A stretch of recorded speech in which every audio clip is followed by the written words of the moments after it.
6 महीने हो गए इंतज़ार करते करते। आज सीधे सीधे बता भी दो, कब कर रहे हो हमसे शादी? अरे हम प्रॉमिस करते हैं, जैसे ही हमारा तलाक हो जाएगा ना, बस हम पूरी तरह तुम्हारे हैं। ये बात तो हम कब से सुनते आ रहे हैं। अरे तो अगर तलाक नहीं भी हुआ तो तुम्हें पूरी तरह खुश रखने की जिम्मेदारी हमारी, ठीक है? नहीं भी हुआ मतलब? तुम हमारे साथ सिर्फ मजे करना चाहते हो? आज के बाद अपनी शक्ल मत दिखाना हमें। स्वीटी, मजे करेंगे, करो मजे, बदतमीज। स्वीटी,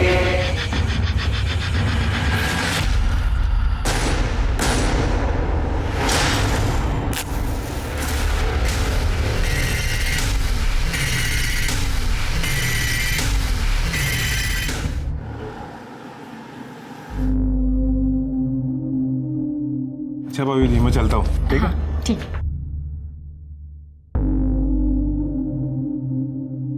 उड़ा लिए गुलशन अपने बॉयफ्रेंड के साथ। वैसे बहुत फट्टू है, हमें आते देखते ही भाग गया। अरे आप कैसी बातें कर रहे हैं? उसने नई गाड़ी ली है, इसलिए वो मिठाई देने आया था। अच्छा, अगर हम अभी घर नहीं आते ना तो उसके साथ कार में घूमने जाने का भी प्लान था ना?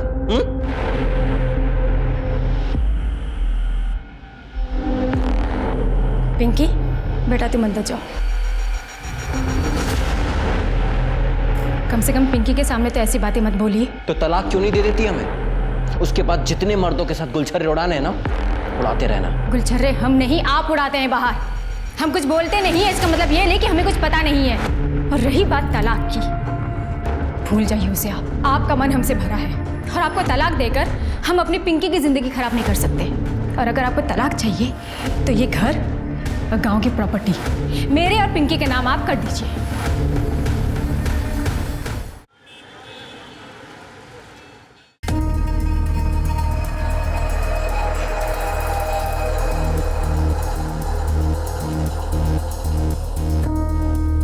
मनीषा, दीपक,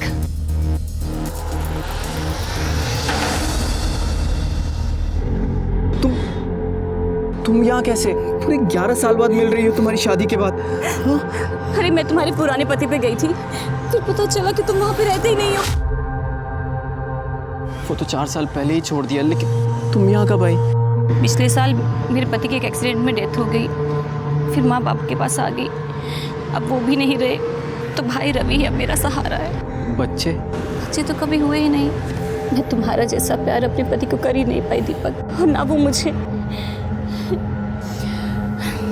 खैर छोड़ो, तुम बताओ तुम्हारी बीवी और बच्चे कैसे हैं? मेरी बीवी, उसका होना ना होना सब बराबर ही है। जगह जगह मुंह मारती फिरती है। अब लगता है माँ बाप के आगे जिद कर ली होती तो मैं तुम्हारी बीवी होती दीपक। पर अब तो तुम्हारे माँ बाप भी नहीं है बीच में आने के लिए। हम लोग वापस से एक हो सकते हैं मनीषा। 11 साल पहले जो खुशियाँ हम एक दूसरे को देते थे वो आज भी दे सकते हैं।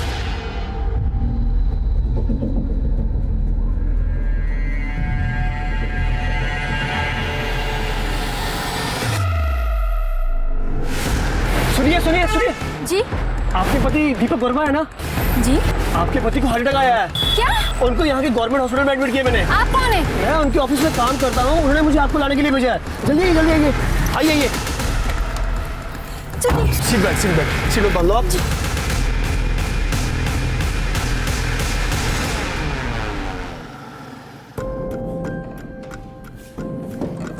पापा, हाँ, माँ कहाँ है? वो कब आएंगी? कब गई थी? दोपहर में। वो फोन घर पे भूल के गई है। आने तो उसको बताता हूँ अभी। आ गई। तुम यहाँ क्या कर रही हो मनीषा?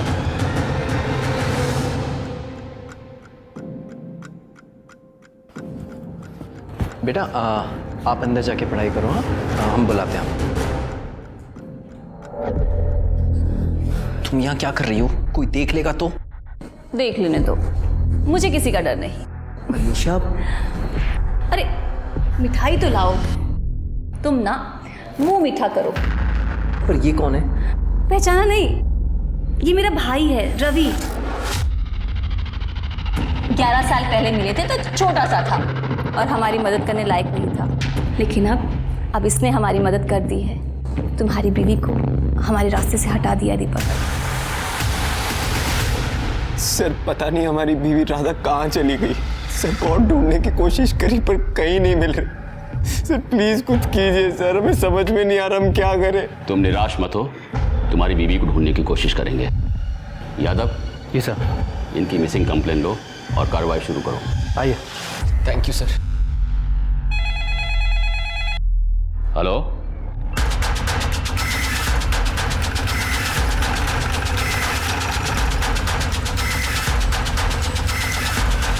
आसपास देखो कुछ मिलता है?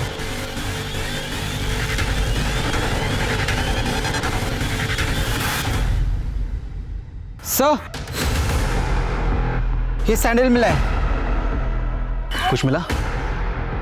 सर अभी तक कुछ ऐसा नहीं मिला जिससे बॉडी की शिनाख्त हो सके। कितनी मिसिंग कंप्लेन है? सर तकरीबन 20 से 22 होंगे। बॉडी को पोस्टमार्टम के लिए भेजो और जितनी भी मिसिंग कंप्लेन है सबको शिनाख्त के लिए बुलाओ। Okay sir.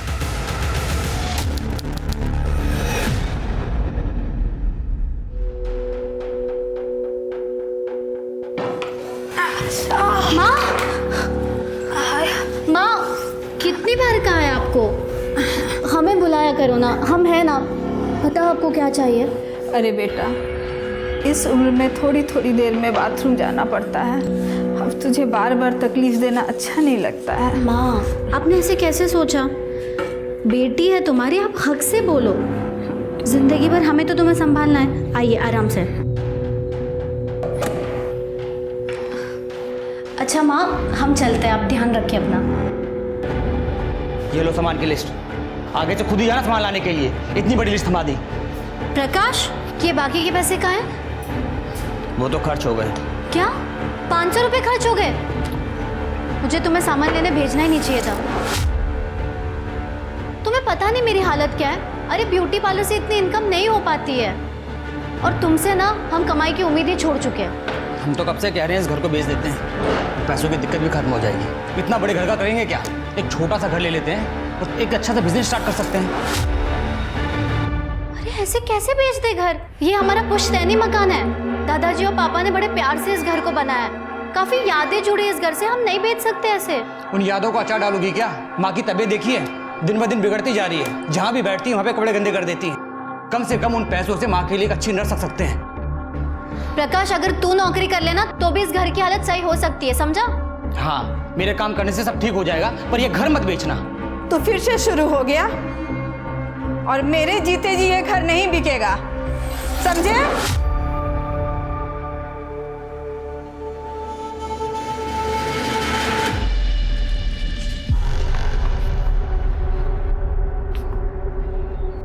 अरे राजू, प्रीति दीदी, हाय। पढ़ाई कैसी चल रही है तुम्हारी? अच्छी चल रही है दीदी।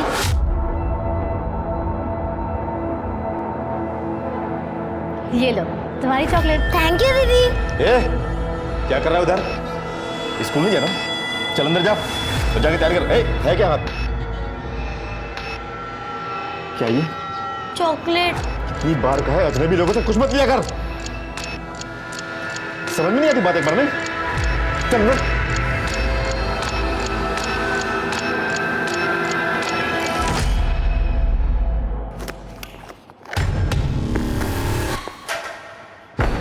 सुन, पता है ना माल किसको पहुंचाना है?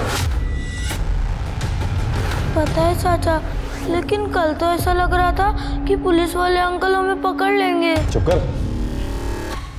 छोटे बच्चे पर कोई शक नहीं करता। काम करेगा तो खाना मिलेगा, नहीं तो बहुत मार खाएगा। समझ में आ रही बात? ठीक है। चल फटाफट दे क्या।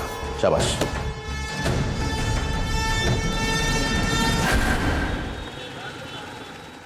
खा बेटा। अरे प्रीति, आओ बेटा आओ, तुम्हारी राह देख रहे थे। नमस्ते बुआ जी। नमस्ते बेटा। नमस्ते फूफा जी। खुश रहो बेटा। हाय विनोद भैया।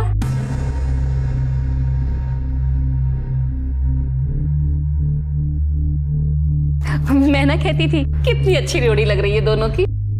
जोड़ी? ये सब क्या चल रहा है माँ? हमें कुछ समझ नहीं आया। अरे प्रीति बैठ बैठ। वो क्या है ना प्रीति, विनोद हमें बहुत पहले से कह रहा है कि हमको प्रीति से ही शादी करनी है। हमें तो कोई ऐतराज नहीं है। लेकिन माँ हमें ऐतराज है।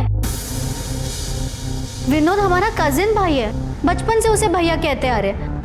अब ये अचानक से पति कैसे मान लूं मैं? सब जानते हैं कि विनोद हमारे जेठ का लड़का है। उनके स्वर्गवास होने के बाद हमने विनोद को गोद ले लिया था। अरे तुम्हारा भैया कहाँ से हुआ? अब कितना अच्छा रिश्ता है ना, घर की बात घर में रहेगी। ये सब हमसे नहीं हो पाएगा। प्रीति प्रीति बेटा, अचानक ये सब बात सुन के परेशान हो गई होगी। थोड़ा वक्त दो उसको सोचने के लिए। तू बैठ बेटा। प्रकाश उठ, ले समोसा खा। बैठ बैठ बैठ। घनश्याम क्या से लाया हूँ, बहुत पसंद है ना तुझे, खा। प्रीति, तुम शादी के लिए इनकार क्यों कर रही हो? तुमको पता है ना, हम तुमको बचपन से पसंद करते हैं। बचपन में खेल में हर बार तुम हमारी पत्नी बनती थी। तब की बात और थी, खेल था वो। हमने तुम्हें कभी उस नजर से देखा ही नहीं है।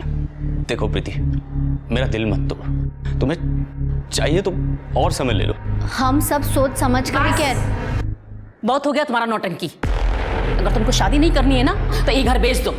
ये घर हमारे भैया और पापा का है, इसमें हमारा भी हिस्सा निकलता है। सुन रही है ना आप? हमको हमारा हिस्सा चाहिए। ये सब कह के काहे को बात बढ़ा रही हो? देखो कितने परेशान हो गए तुम। दिमाग थोड़ा शांत रखा करो, सब ठीक हो जाएगा। अब प्रीति को भी थोड़ा वक्त दो सोचने के लिए। जल्दी क्या है? अब खाओ बेटा, तुम समोसा खाओ। लो लो, अरे खाओ बेटा।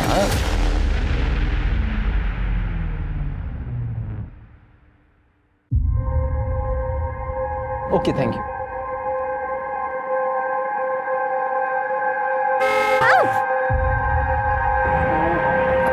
Sorry, I am sorry. आपको चोट तो नहीं लगी ना?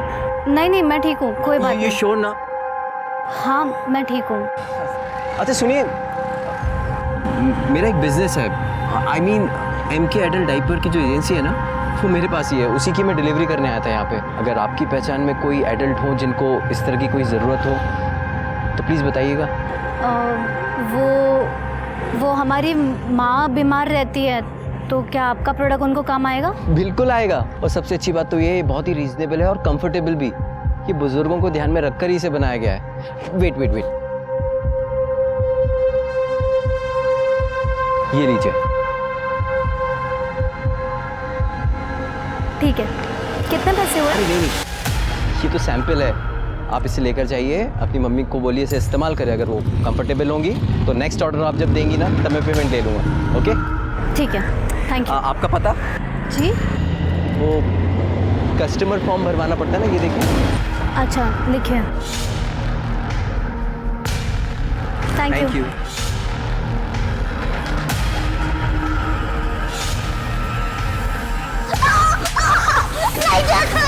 क्यों नहीं मानता मेरी बात? क्यों नहीं मानता मेरी बात? जो बोलने को करेगा। क्यों मारा इसे? क्या किया इसने? तो फिर आगे टांग अड़ानी? ये हमारा मामला आ जाता है। छोड़ दे, इस पे ना दोबारा हाथ मत उठाना, वरना ना पुलिस को बुलाऊंगी। पता है ना, बच्चों के साथ मारपीट करना गैर कानूनी है।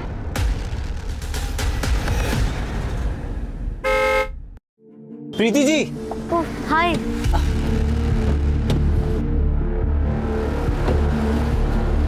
कैसी हैं आप? मैं बिल्कुल ठीक हूँ। और आंटी जी की तबीयत? माँ भी ठीक है। और हाँ, वो डाइपर्स की वजह से काफी सुकून है उनको। Thank God. वो मैं यहाँ पे खाने के लिए आया था। यहाँ बहुत अच्छा पूरी भाजी का स्टॉल है, बहुत फेमस है। आप खाएंगी मेरे साथ? नहीं थैंक यू। क्या नहीं, आइए ना प्लीज, बैठिए। चलते। अरे प्लीज चलिए ना, वैसे भी अकेले खाने का मन नहीं होता है। प्लीज। अरे खाओ ना, तुमको अच्छा नहीं लग रहा है क्या? नहीं काफी अच्छा है। और तुम्हारी फैमिली में कौन कौन है? माँ है और भाई है बस। पापा कुछ साल पहले गुजर गए थे। और आपकी फैमिली में कौन कौन है? मेरी जिंदगी में बताने लायक ऐसा कुछ है नहीं। माँ बाप बचपन में ही गुजर गए थे।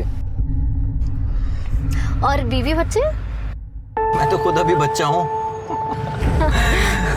वैसे कोई लड़की मिली ही नहीं आज तक, लेकिन हाँ, जिस दिन मिलेगी ना उस दिन डायरेक्ट शादी ही कर लूँगा।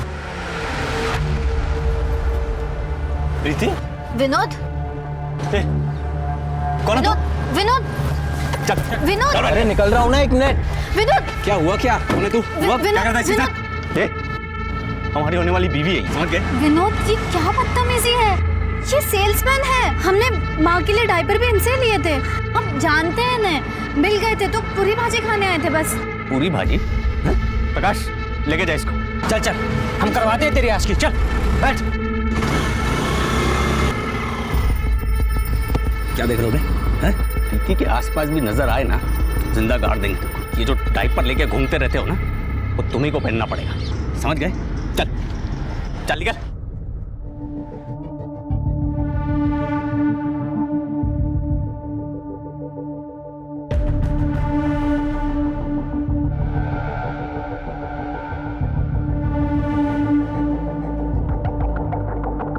वो ब्यूटी पार्लर के बाहर इंतज़ार करने के बजाय तुम्हें फ़ोन करें तो चलेगा ना? हाँ चलेगा, लेकिन मैं तुम्हें दूसरा नंबर देती हूँ। वो क्या ना, विनोद मेरा फ़ोन चेक करता है। ठीक है, और हमारा पुराना नंबर भी ना बंद हो गया है, तो हम तुम्हें नए नंबर से फ़ोन करेंगे, ठीक है? ठीक है।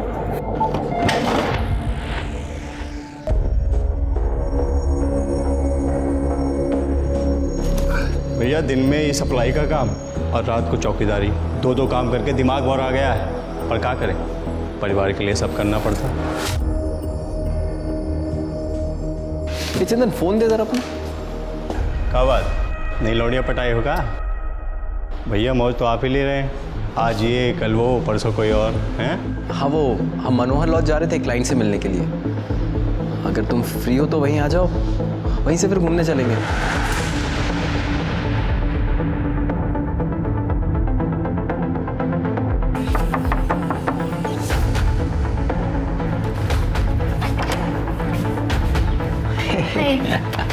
काम। दीपक तुम्हारा क्लाइंट कहाँ है?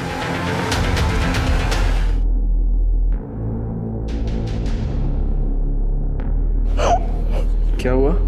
पापा, आंटी मुझसे बहुत काम करवाती है, मुझे होमवर्क भी नहीं करने देती। बेटा वो तुम्हारी माँ है, माँ की तो सेवा करनी चाहिए ना। चलो जाओ, अभी अंदर जाओ, और आगे से ना इन सब बातों के लिए मुझे परेशान मत करना, ठीक है? चलो जाओ। आज भी खाना बाहर से खाकर आए हो दीपक? अरे आज भी ज़्यादा काम था इसलिए बाहर ही खा लिया। दीपक, जब से मैं प्रेग्नेंट हुई हूँ तुम मुझे अच्छी तरह देखते भी नहीं हो। तुम्हारा कहीं बाहर चक्कर तो नहीं चल रहा है ना? कितना शक करती हो तुम? हम अभी भी सिर्फ तुमसे प्यार करते हैं, और अगर सबूत चाहिए तो चलो अंदर। अरे इस हालत में नहीं दीपक, डॉक्टर ने मना किया है। तुम्हारे ना यही नखरे पसंद नहीं है मुझे। दीपक,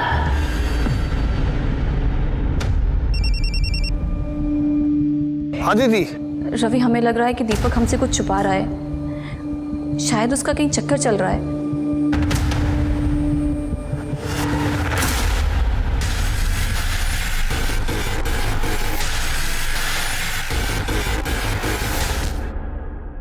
सर, हमारी बहन प्रीति कल शाम से घर नहीं आई है। उसके ब्यूटी पार्लर से पता चला है कि वो कल 6 बजे वहाँ से निकल चुकी थी। तो तुमने उसकी मिसिंग कंप्लेंट कल शाम को क्यों नहीं लिखाई? पुलिस 24 घंटे से पहले मिसिंग कंप्लेंट लिखती कहाँ है? प्रीति रोज कितने बजे घर आती है? वैसे तो सर वो 8 बजे तक आ जाती थी, लेकिन अभी कुछ दिनों से थोड़ा सा लेट आ रही थी। क्यों? शायद उसका किसी के साथ अफेयर चल रहा था। किसके साथ? पता नहीं सर, मैंने कभी पूछा नहीं। शर्मा, प्रीति की डिटेल्स इनसे ले लो। सर। तुम्हें किसी पे शक है? प्रीति का किसी से कोई झगड़ा या अनबन थी? विनोद कहने के लिए हमारा कज़न है, वो प्रीति से शादी करना चाहता है, पर प्रीति उसे शादी नहीं करना चाहती है। विनोद, हम तो प्रीति से 2 दिन पहले मिले थे, हमको क्या पता वो कहाँ है। हमने सुना है तो प्रीति को बहुत परेशान करता है, बहुत चिल्लाता है उस पर। सर, प्रीति को तो हम अपने घर की बहू बनाना चाहते हैं, हमें भी उसकी फिक्र है, और आप हम ही से सवाल पूछ रहे हैं। अब प्रीति की माँ अनुराधा का फोन भी आया था, वो बहुत परेशान है। आप प्रीति को ढूंढिए, बड़ी मेहरबानी होगी आपकी। सर, प्रीति के मोबाइल रिकॉर्ड्स, उसके मोबाइल की लास्ट लोकेशन संगटा जंगल के आसपास की है, जिसके बाद उसका फोन स्विच ऑफ हो गया। सर कॉल रिकॉर्ड्स में भी कुछ सस्पिशियस नहीं मिला है, ना कोई लेट नाइट कॉल्स, ना कोई ऐसे कॉल जिस पे बहुत देर तक बातें हुई। सभी कॉल्स या तो काम से रिलेटेड थी या तो फैमिली के साथ। सर संगठा जंगल में एक लाश मिली है।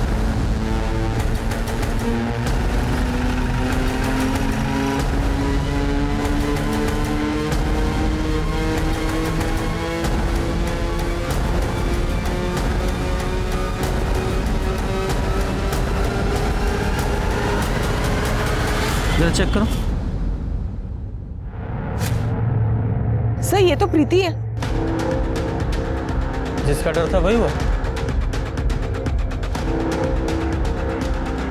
सर इसका सिर फटा हुआ है, शायद किसी भारी चीज से वार किया गया है। सर ये सैंडल दिखी, मतलब वो सैंडल भी प्रीति की थी और वो यहाँ से कुछ दूरी पे मिली, मतलब बहुत ज़्यादा चांसेस है प्रीति यहाँ भाग कर पहुँची। हाँ तो ये प्रीति यहाँ जंगल में क्यों भाग रही थी? कहीं ऐसा तो नहीं कि प्रीति का किसी ने किडनैप कर लिया हो और बाद में जब उसका किडनैपर यहाँ उसे मारने के लिए ला रहा हो तो ये बचकर भाग निकली। किडनैपर ने उसका पीछा किया और इस स्पॉट पे आकर उसे दबोच लिया और मार डाला। सर ये मोबाइल और ये पर्स मिला। मोबाइल को एविडेंस बैग में डालो और साइबर सेल में भेजो। सर नहीं सर कुछ नहीं है। गुप्ता बॉडी को पोस्टमार्टम के लिए भेजो। सर सर प्रीति की पोस्टमार्टम रिपोर्ट के मुताबिक उसकी मौत 22 फरवरी की रात 6 से 9 बजे के बीच हुई है। मौत की वजह सर पे भारी चीज़ मतलब हथौड़ी जैसी किसी चीज़ से कई बार वार किया गया है। शर्मा प्रीति की 22 फरवरी की सारी टावर लोकेशन निकालो और सीसीटीवी फुटेज का क्या हुआ? सर जंगल के आसपास तो कोई सीसीटीवी कैमरा नहीं मिला। प्रीति के घर के आसपास कुछ कैमरास मिले हैं, एक टीम उसकी फुटेजेस को खंगाल रही है। सर हमने प्रीति की ब्यूटी पार्लर क्रॉस चेक किया, लेकिन प्रीति अपने पार्लर से करीब 6 बजे के आसपास निकल गई थी। फिर वो संगठा के जंगल में कैसे पहुंची? शर्मा उस एरिया के जितने भी हिस्ट्री शीटर हैं सबको उठाओ। प्रीति के भाई ने बताया था प्रीति का किसी के साथ अफेयर था। सर उसने कहा तो था, लेकिन कॉल रिकॉर्ड्स में ऐसी कोई बात सामने नहीं है।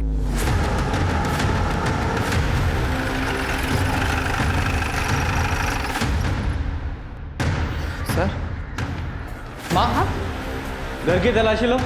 सर क्या ढूंढ रहे हैं साहब? किस चीज की तलाशी? सर क्या ढूंढ रहे हैं आप? तलाशी के बाद बताते हैं।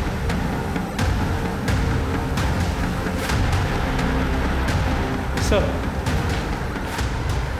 ये फोन में। ये फोन किसका है? ये तो प्रीति का ही फोन है, पर सर वो इसे इस्तेमाल नहीं करती थी।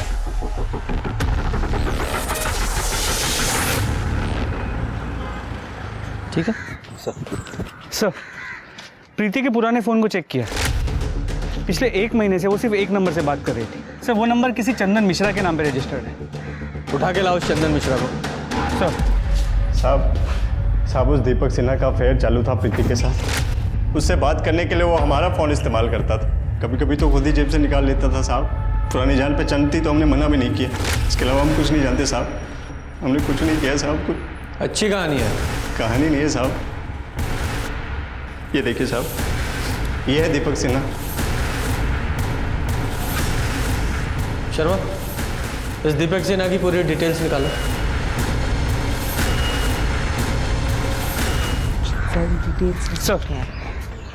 सर दीपक सिन्हा के बारे में कुछ इंपॉर्टेंट बातें पता चली। दीपक सिन्हा की 2 शादियां हुई। उसकी पहली बीवी राधा 8 महीने पहले 14 जून को अचानक से गायब हो गई।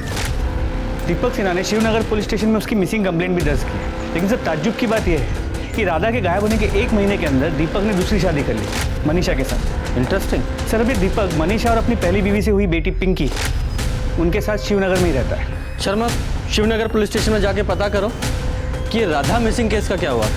सर जिस दिन दीपक ने राधा की मिसिंग कंप्लेन लिखाई थी उस दिन कमला नगर में एक जली हुई लाश मिली थी। चेहरा पूरी तरह जला हुआ था। पोस्टमार्टम रिपोर्ट से पता चला 25 से 30 साल की औरत थी।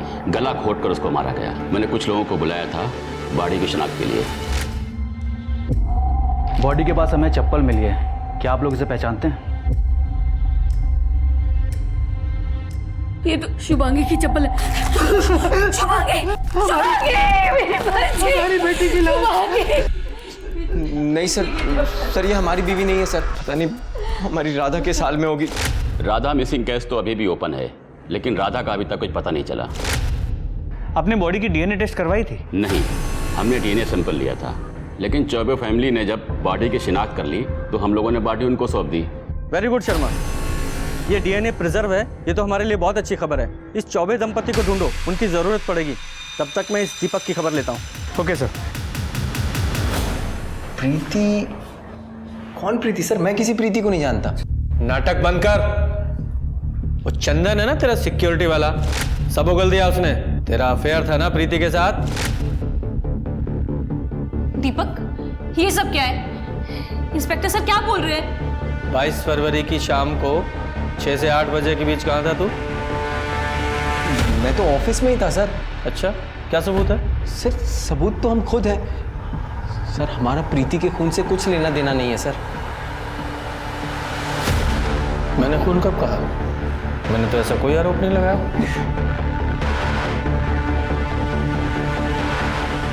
तो तुम्हारी बेटी? जी सर। जब तक प्रीति के कातिल नहीं पकड़े जाते शहर छोड़ के मत जाना।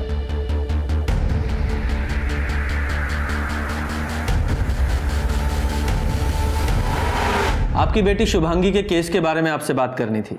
उसका कोई फोटो है आपके पास? जी सर, हम बहुत परेशान थे। हमने उस चप्पल को देखकर उस जली हुई लाश को अपनी बेटी मान लिया था, लेकिन सर हमें लगता है कि हमारी बेटी आज भी जिंदा है। ऐसा क्यों लगता है आपको? पिछली दिवाली को एक फ़ोन आया था और उस फ़ोन पे एक लड़की के रोने की आवाज़ आ रही थी और सर वो लड़की मुझे पापा बोल रही थी, लेकिन सर अचानक से ही कॉल कट गया। हमने उस नंबर पर कई बार कॉल किए पर किसी ने फ़ोन नहीं उठाया। हमें लगा ये हमारा वहम है। उस वक्त भी हमें शक था कि शुभांगी किसी लड़के के साथ भाग गई है। पूजा, जरा चेक करो इन लोगों का शक सही है या नहीं। सर।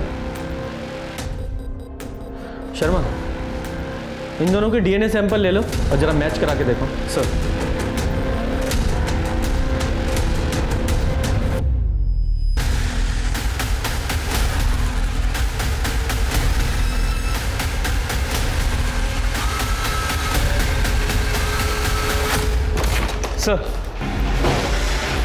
सर, मेडिकल रिपोर्ट, जली हुई बॉडी शुभांगी चौबे की नहीं है। तो वो डीएनए दीपक सिन्हा की बेटी पिंकी से मैच करा के देखो। सर, दिवाली के दिन चौबे फैमिली को जो कॉल आया था वो नागपुर के रमेश नगर के पीसीओ से किया गया था। ये नागपुर पुलिस को कांटेक्ट करो और देखो ये शुभांगी जिंदा है या नहीं। सर।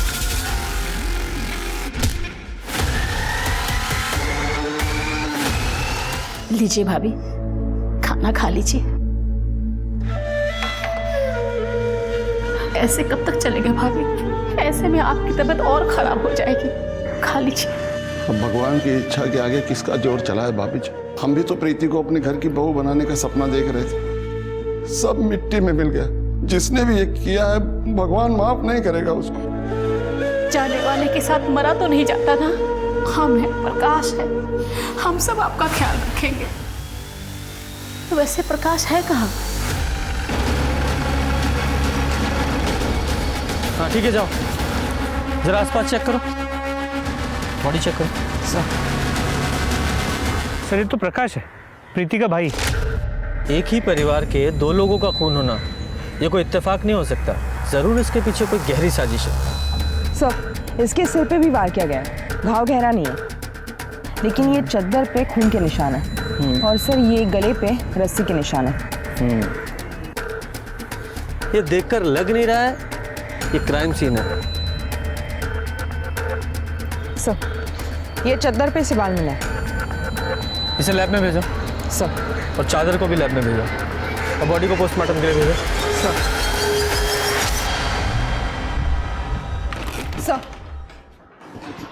सर, नागपुर पुलिस ने इंक्वायरी की है। हमारा शक सही निकला। शुभांगी नागपुर में रहती है अपने पति के साथ। ये रही उन दोनों की फोटो। सर, शुभांगी ने कबूल किया कि उसके माँ बाप इस शादी के खिलाफ थे, इसलिए वो गोरखपुर से नागपुर भाग गई थी। Good job. इस शुभांगी को गोरखपुर आने के लिए बोलो। सर।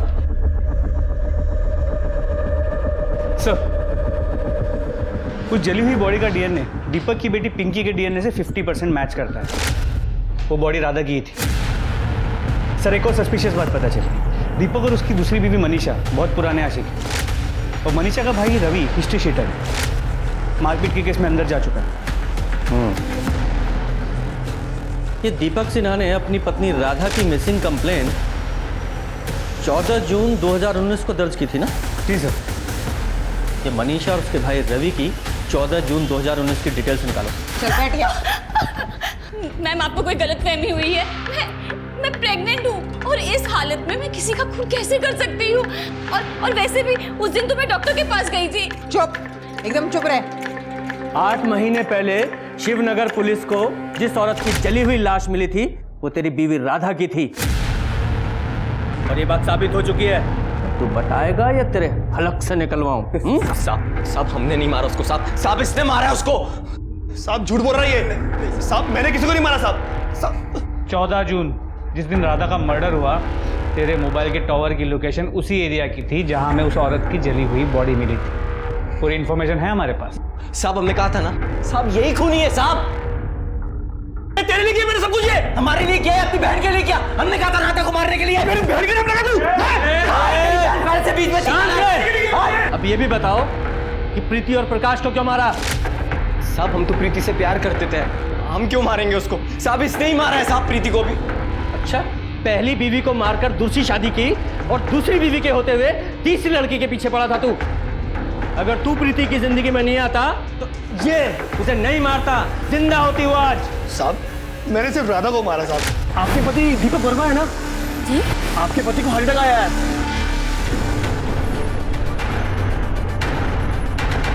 उसके अलावा मैंने किसी को नहीं मारा साहब। साहब इसे नहीं मारा होगा ये। 22 फरवरी की शाम 6 से 9 के बीच कहाँ था तू? साहब मैं तो शादी में गया था साहब।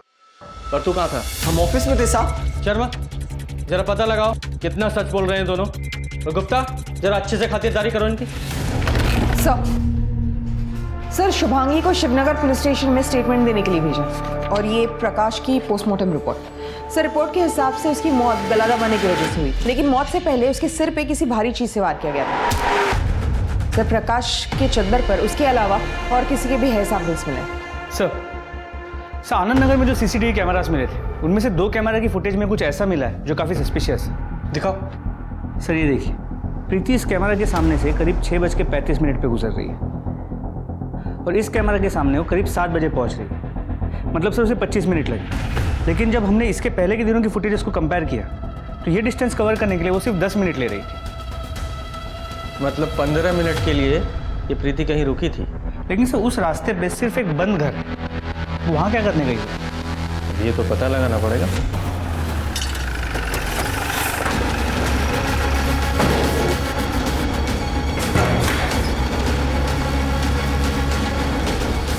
जरा चेक करो, वो दरवाजा देखो।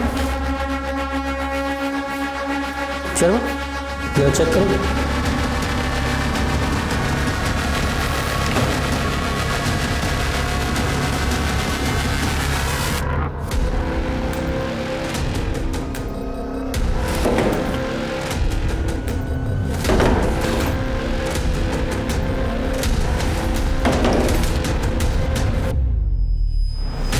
Raju Singh, 6th division, room number 105, Shankar road, Anand नगर।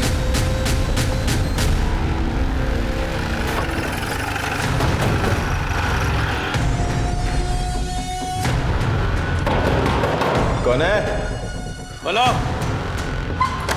दरवाजा तोड़ दोगे? तलाशी लो जरा। सर हुआ क्या सर? ये क्या हो रहा है सर? ये सर मैं इज्जतदार आदमी हूँ, आप ऐसा कर नहीं सकते। बेटा ये बैग तुम्हारा है ना? खोलो इसे।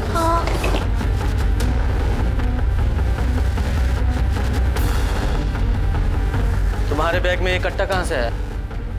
बताना कहाँ से आया? कट्टे स्मगल करने के लिए बच्चे का इस्तेमाल करता है तू? हाँ? बोल। सर ये देखिए क्या मिला। इज्जतदार आदमी है तू? ये है तेरी इज्जत? बेटा जरा 22 तारीख को प्रीति दीदी से मिले थे। अरे राजू, इस समय स्कूल के कपड़े में? और ये स्कूल बैग लेकर कहाँ जा रहा है? अरे भाग क्यों रहा है? तेरा बैग क्यों इतना भारी है? क्या है इसमें? ये कट्टा ये तेरे पास कैसे आया? तेरे चाचू ने दिया ना तुझे ये? आज तो मैं उसका बंदोबस्त करके रहूंगी, उसे जेल भिजवाऊंगी। चाचा प्रीति दीदी को पसंद नहीं करते थे और प्रीति दीदी को गालियां देते थे।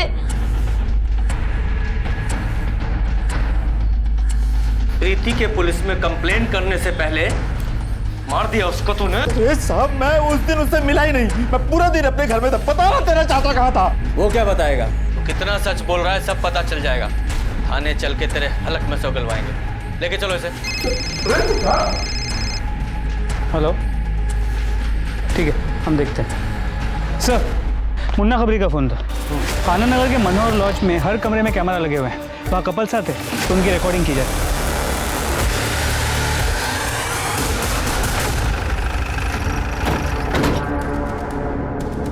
शर्मा, मैनेजर को लेके आओ। पूजा, हर एक रूम में बताओ कि हिडन कैमरे लगे हुए हैं, कोई पैनिक नहीं चाहिए। अब लोग जाओ, तलाशी लो।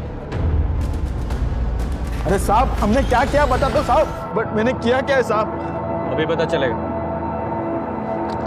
गुप्ता, बाकी कमरे चेक करो। सर, ये 2 कैमरास मिले, बाकी कमरे चेक हो रहे हैं। क्या है ये? बोल वरना मार मार के टमाटर की तरह तुझे लाल कर दूंगा। बताता हूँ साहब, हम तो सिर्फ यहाँ पे काम करते हैं साहब। हमें कहा गया था कि इस वीडियो रिकॉर्ड करके उसकी कॉपी बना के एक आदमी को भेजते रहे। वो आदमी हमें उस वीडियो के बदले अच्छे पैसे देता है साहब। कौन है वो आदमी? कौन है वो आदमी? शर्मा, जहाँ इन कैमराज की वीडियो रिकॉर्डिंग होती है वो हार्ड डिस्क रिकवर करो। सर, मनोहर लॉज से जो हार्ड ड्राइव बरामद हुए थे उनमें कई सारे वीडियोस मिले। सर, उनमें से एक वीडियो में प्रीति भी है। प्रीति? सर ये देखिए।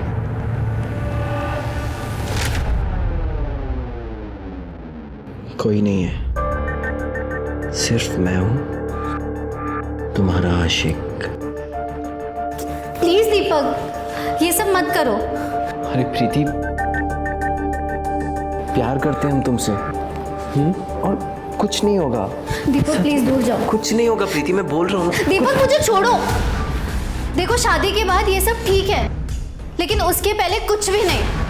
मुझे घर जाना है। प्रीति, मुझे प्रीति हमारी बात सुनो। सॉरी, अब वो गलती हो गई हमसे। प्यार करते हैं तुमसे इसलिए थोड़ा सा बहक गए थे, पर तुम्हारी मर्जी के बिना हम तुम्हें कभी हाथ भी नहीं लगाएंगे। सच कह रहे हैं। और जल्दी हम तुम्हारे घर आएंगे शादी की बात करने। सच? हाँ, प्रॉमिस। उठा के लाओ इन मर्डर्स के मास्टरमाइंड को। सर,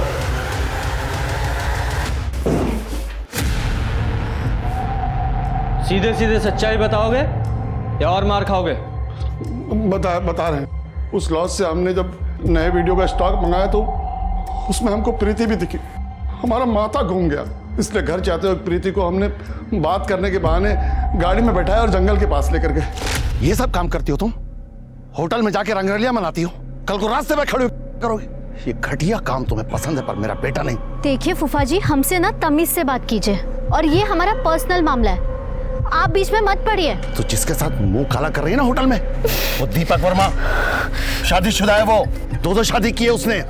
उल्लू बना रहा है तुझे। झूठ बोल रहे हैं आप। और ये वीडियो दिखा के आप क्या बताना चाहते हैं? लॉज में कैमरा लगा हुआ था ना, ये सब आपको कैसे पता चला? आप पहले खुद के कैरेक्टर को देखो कि आप कैसे हो। फूफा जी, आपकी जो ये असलियत है ना, मैं सबको बताऊंगी। देखना, मैं सबको बताऊंगी।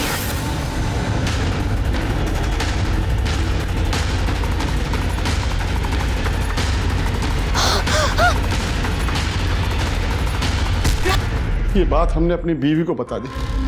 पहले तो ये हम पे बहुत गुस्सा हुई, फिर इसको बदनामी का डर लगा तो। सुनो जी, हमको ना ये शहर छोड़कर चले जाना चाहिए। अरे पुलिस वाला बहुत होशियार होते हैं, अगर उनको पता चल गया कि प्रीति का खून आपने किया है तो जिंदगी भर जेल में सड़ोगे फिर। कितनी बार तुमसे कहा है कि ये बातें मुंह से मत निकाला करो। हमने मारा प्रीति को। देखो देखो देखो प्रकाश, पुलिस के पास जाएंगे और सब कुछ सच सच बता देंगे। हमारी बात सुनो ना प्रकाश, हम समझा रहे ना तुमको क्या हुआ था। हम उसकी लाश चादर में लपेट कर लेकर गए और जब फेंकने लगे तो हमको चादर पे खून लगा हुआ दिखा, इसलिए हमने चादर भी वहीं छोड़ दी। अब वही चादर तुम्हें फांसी के फंदे तक पहुंचाएगी। उस चादर पे तुम्हारे बाल मिले हमें। इन दोनों के खिलाफ दोनों मर्डर की चार्जशीट बनाओ। प्रीति और प्रकाश के खून के आरोप में चरणदास और उसकी पत्नी सुमन को सजा मिली। दूसरी तरफ राधा की हत्या के मामले में कोर्ट ने दीपक, मनीषा और उसके भाई रवि को दोषी करार दिया। हमने अक्सर लोगों को कहते सुना है कि किसी की सूरत देखकर उसकी सीरत का पता लगाया जा सकता है, लेकिन आज के जमाने में ये कहावत बिल्कुल लाजमी नहीं है। किसी पर भरोसा करना अच्छी बात है, लेकिन भरोसा करने से पहले उस इंसान को अच्छे से जांच लेना, परख लेना बहुत जरूरी है। सतर्क रहकर ही ऐसे दगाबाजों से हम खुद को बचा सकते हैं। तो अब मैं दिव्यांका त्रिपाठी दही आपसे लेती हूँ विदा, फिर मिलूंगी नई और सच्ची कहानियों के साथ। आप देखते रहिए क्राइम पेट्रोल सतर्क। जय हिंद।